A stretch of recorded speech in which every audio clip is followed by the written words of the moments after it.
नमस्कार साथियों। स्कूली शिक्षा और शिक्षक शिक्षा के क्षेत्र में काम करते हुए हमें कई पहलों का पता चलता है जो स्कूली शिक्षा की गुणवत्ता में सुधार लाते हैं। लेकिन बहुत बार हमें ये नहीं पता होता कि किसी पहल को किस प्रकार लागू किया जाए, इससे किस प्रकार का प्रभाव पड़ेगा और हमारी क्या भूमिका होगी इसे लागू करने में। यही कारण है कि ये पहले प्रत्येक स्कूल तक यानी कि ग्रासरूट लेवल तक पहुंच नहीं पाती हैं। 1976 से पहले तक शिक्षा राज्यों की विशेष जिम्मेदारी थी। 1976 का संवैधानिक संशोधन, जिससे शिक्षा समवर्ती सूची में शामिल हुई, एक महत्वपूर्ण दूरगामी कदम था।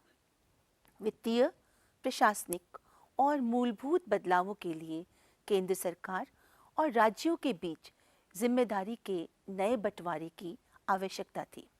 हालांकि इससे शिक्षा में राज्यों की भूमिका और जिम्मेदारी काफ़ी हद तक अपरिवर्तित रही, पर इसके बावजूद केंद्र सरकार ने शिक्षा के राष्ट्रीय और एकीकृत चरित्र को मजबूत करने, सभी स्तरों पर शिक्षण के पेशे सहित अन्य समस्त आयामों में गुणवत्ता और मानक बनाए रखने और देश की शैक्षिक ज़रूरतों के अध्ययन और निगरानी की एक बड़ी जिम्मेदारी स्वीकार की। देश में प्रारंभिक शिक्षा के सार्वभौमिकरण की प्राप्ति के साथ साथ माध्यमिक शिक्षा को बढ़ावा देने के लिए भारत सरकार ने कई कार्यक्रमों और परियोजनाओं की शुरुआत की, जिन्हें आमतौर पर केंद्र प्रायोजित योजना कहा जाता है। ये वो योजनाएं हैं जो राज्य, संघ राज्य क्षेत्रों की सरकारों द्वारा कार्यान्वित की जाती हैं, लेकिन इनका वित्त पोषण मुख्यतः केंद्र सरकार द्वारा किया जाता है, जिससे राज्य सरकार की भागीदारी भी निर्धारित होती है। शिक्षा पर राष्ट्रीय नीतियों के सिद्धांत को ध्यान में रखते हुए देश की मानव संसाधन क्षमता का पूरी तरह से उपयोग करने तथा समान गुणवत्ता की शिक्षा सुनिश्चित करने के लिए सरकार विभिन्न केंद्र प्रायोजित योजनाओं के कार्यान्वयन में एकीकृत दृष्टिकोण अपनाती है। इसके सर्वमान्य उद्देश्य हैं गुणवत्तापूर्ण विद्यालय के शिक्षा के साथ साथ इसकी पहुंच बढ़ाना, वंचित समूहों और कमज़ोर वर्गों के समावेश के माध्यम से साम्यता को बढ़ावा देना और शिक्षा की गुणवत्ता में उत्तरोत्तर सुधार करना। स्कूली शिक्षा में पहल यह विषय हाल ही में शिक्षा मंत्रालय द्वारा स्कूली शिक्षा के क्षेत्र में किए जाने वाले प्रयासों को बताता है। आप सब समग्र शिक्षा के बारे में जानते होंगे, जो कि एक केंद्र प्रायोजित योजना है। इसके अंतर्गत पूर्व प्राथमिक शिक्षा, पढ़े भारत बड़े भारत, स्कूलों में पुस्तकालयों, खेलों इत्यादि को बढ़ावा देना शामिल है। राज्यों और संघ शासित प्रदेशों के स्तर पर भी स्कूली शिक्षा में सुधार लाने के लिए कई पहलें की जाती हैं, जिन्हें उत्तम प्रयासों के रूप में यानी कि बेस्ट प्रैक्टिसेस के रूप में जाना जाता है। इस विषय के अंतर्गत हम इन राज्यों के प्रयासों जैसे झारखंड का विद्यावाहिनी कार्यक्रम और उड़ीसा का मो स्कूल अभियान की भी चर्चा करेंगे। इसके अंतर्गत मिड डे मील संबंधित नए प्रयासों की भी चर्चा की जाएगी। इस विषय में आपको समग्र शिक्षा के विभिन्न पहलुओं पर चिंतन करने का भी अवसर मिलेगा और आप अपने अनुभवों को साझा भी कर पाएंगे। इस विषय के अंतर्गत आप स्कूली शिक्षा एवं साक्षरता विभाग के कई हालिया प्रयासों से भी अवगत होंगे, जो स्कूली शिक्षा की गुणवत्ता में सुधार हेतु किए जा रहे हैं। इनमें एक महत्वपूर्ण प्रयास है निष्ठा, जिसके द्वारा 42 लाख शिक्षकों और स्कूल प्रमुखों की क्षमता का निर्माण किया जाना है। आज ये ऑनलाइन एवं ऑफलाइन दोनों रूपों में उपलब्ध है। फेस टू फेस मोड में 17.5 लाख शिक्षकों को कवर करने के पश्चात इस कोविड-19 सिचुएशन में हमने इसे ऑनलाइन मोड में भी कर दिया है। कोविड-19 की स्थिति के समय हमने वैकल्पिक अकादमिक कैलेंडर भी बनाया, जिसका जिक्र इस विषय के अंतर्गत हम करेंगे। हम आशा करते हैं विद्यालय शिक्षा में किए जा रहे प्रयासों के बारे में आपकी समझ और आपका ज्ञान विद्यार्थियों तक इन प्रयासों, अपेक्षाओं और प्रावधानों को पहुंचाने में बहुत लाभकारी सिद्ध होगा और पूरे देश में स्कूली गुणवत्ता को बढ़ावा मिलेगा। धन्यवाद।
आइए समग्र शिक्षा के बारे में जानें, जो कि विद्यालयी शिक्षा की समेकित योजना है। नमस्कार शिक्षकों और अध्यापक शिक्षकों, एमएचआरडी जो कि अब शिक्षा मंत्रालय है के लिए एक व्यापक कार्यक्रम के रूप में 2018-19 में समग्र शिक्षा का शुभारंभ किया गया। इस योजना में स्कूली शिक्षा में समान अवसरों को प्रदान करना और स्कूल की गुणवत्ता में सुधार के लक्ष्य के साथ पूर्व प्राथमिक कक्षा से 12वीं कक्षा तक शामिल किया गया। यह सर्व शिक्षा अभियान एसएसए, राष्ट्रीय माध्यमिक शिक्षा अभियान आरएमएसए और शिक्षक शिक्षा टीचर एजुकेशन की 3 पूर्ववर्ती योजनाओं को एकीकृत करती है। इस योजना के उद्देश्यों से ध्यान केंद्रित करने की प्रणाली के प्रदर्शन और स्कूल प्रतिफलों को बेहतर बनाना, शिक्षा की गुणवत्ता में सुधार लाने की दिशा में राज्यों को प्रोत्साहित करने के लिए है।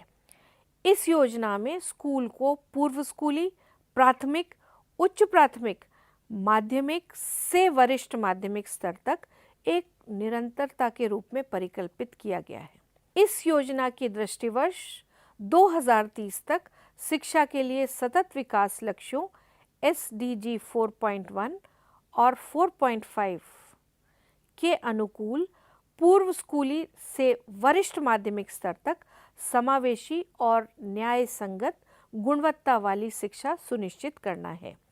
योजना के मुख्य उद्देश्य इस प्रकार हैं: गुणवत्तापूर्ण शिक्षा का प्रावधान और छात्रों के सीखने के प्रतिफलों में वृद्धि, स्कूली शिक्षा में सामाजिक और लैंगिक अंतर को पाटना, स्कूली शिक्षा में इक्विटी और समावेश को सुनिश्चित करना, स्कूली प्रावधानों में न्यूनतम मानकों को सुनिश्चित करना, शिक्षा के व्यवसायीकरण यानी कि वोकेशनलाइजेशन को बढ़ावा देना, निःशुल्क और अनिवार्य शिक्षा RTE 2009 अधिनियम के लिए शिक्षा के अधिकार को लागू करने में राज्यों का समर्थन करना तथा शिक्षकों के प्रशिक्षण के लिए नोडल एजेंसियों के रूप में SCRTs, राज्य शिक्षा संस्थान और डाइट्स का सुदृढ़ीकरण करना एवं उनका उन्नयन करना।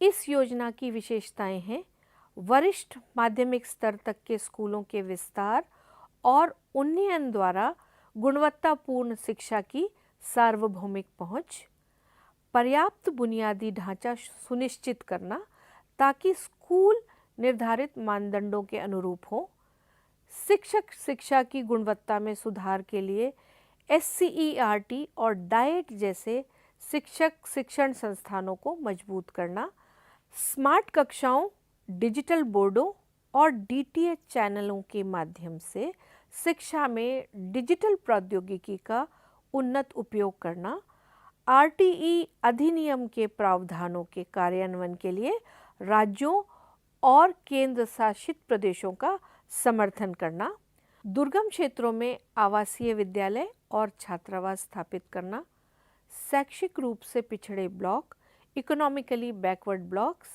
वामपंथी प्रभावित क्षेत्रों, विशेष फोकस जिलों, सीमावर्ती क्षेत्रों और नीति आयोग द्वारा चिन्हित 117 आकांक्षात्मक जिलों में प्राथमिकता के साथ संतुलित शैक्षिक विकास को बढ़ावा देना।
आइए राज्यों और संघ राज्य क्षेत्रों में उत्कृष्ट प्रयोगों के बारे में जानें।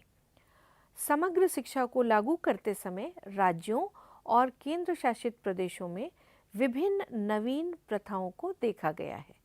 उनमें से एक ई विद्या वाहिनी है। यह झारखंड में विकसित एक एकीकृत MIS मंच है। यह स्कूल शिक्षा विभाग झारखंड, राष्ट्रीय सूचना विज्ञान केंद्र, IT विभाग, e governance technologies private limited, school lab, एक निगरानी ऐप, वेब पोर्टल और डैशबोर्ड का एक एकीकृत सहयोगात्मक प्रयास है। इसमें व्यक्तिगत रूप से शिक्षकों, छात्रों और स्कूल की जानकारी शामिल है। इसमें आवेदन ऑनलाइन और ऑफलाइन मोड दोनों पर काम करता है। इसके तहत स्कूलों और छात्रों की उचित निगरानी के लिए अलग अलग निरीक्षण मॉड्यूल भी बनाए गए हैं। यह BRP और CRP द्वारा स्कूलों की दिन प्रतिदिन निगरानी भी करता है और स्कूलों की गुणवत्ता में सुधार हो रहा है। इस पहल के प्रमुख प्रभाव हैं कि यह झारखंड के सभी स्कूलों को जोड़ता है। तुरंत निर्णय लेने के लिए लाइव और सटीक डेटा वास्तविक समय में उपलब्ध है। लाइव स्कूल निरीक्षण डेटा पर नज़र रखने, सीखने के प्रतिफलों को देखने और ज्ञान सेतु के क्रियान्वयन पर नज़र रखने से जवाबदेही बढ़ गई है।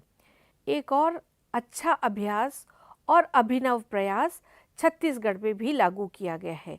छत्तीसगढ़ सरकार के द्वारा स्कूल शिक्षा विभाग ने छात्रों के हित में पढ़ाई तोहार द्वार ई प्लेटफॉर्म की सुविधा शुरू की है। इससे अब छात्र ई प्लेटफॉर्म पर अपनी पढ़ाई जारी रख सकेंगे। पोर्टल का उपयोग लॉकडाउन अवधि के साथ साथ शिक्षा की गुणवत्ता में सुधार के लिए भी किया जाएगा। इस ई लर्निंग प्लेटफॉर्म के माध्यम से शिक्षकों और बच्चों के वीडियो व्याख्यान, सिमुलेशन, एनिमेशन, वर्कशीट्स, पॉडकास्ट आदि के रूप में शिक्षण सामग्री प्रदान की जाती है और छात्रों को ऑनलाइन इंटरैक्टिव कक्षाओं के लिए वीडियो कॉन्फ्रेंसिंग के माध्यम से भी जोड़ा जाता है।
आइए दोपहर के भोजन मिड डे मील की योजना की यात्रा के बारे में जानें। मिड डे मील एक बहुत ही महत्वपूर्ण पहल है जिसके बारे में हम सभी पहले से परिचित हैं। मध्याह्न भोजन कार्यक्रमों में राज्य कई नई प्रथाओं के साथ में सामने आए हैं। उनमें से एक तिथि भोजन है जो कि कई राज्यों ने अलग अलग नाम से शुरू किया है। राज्य में बालिकाओं के जन्म पर, परिवार के सदस्यों के जन्मदिन पर, वर्षगांठ और त्योहारों जैसे विशेष दिनों में मध्याह्न भोजन का आयोजन किया जा रहा है। यह मध्याह्न भोजन के मेन्यू में विविधता और समृद्धि लाता है। कोविड-19 अवधि के दौरान भी कई राज्यों ने बच्चों को घर घर में मध्याह्न भोजन को वितरित करने के लिए अतिरिक्त प्रयास किए हैं।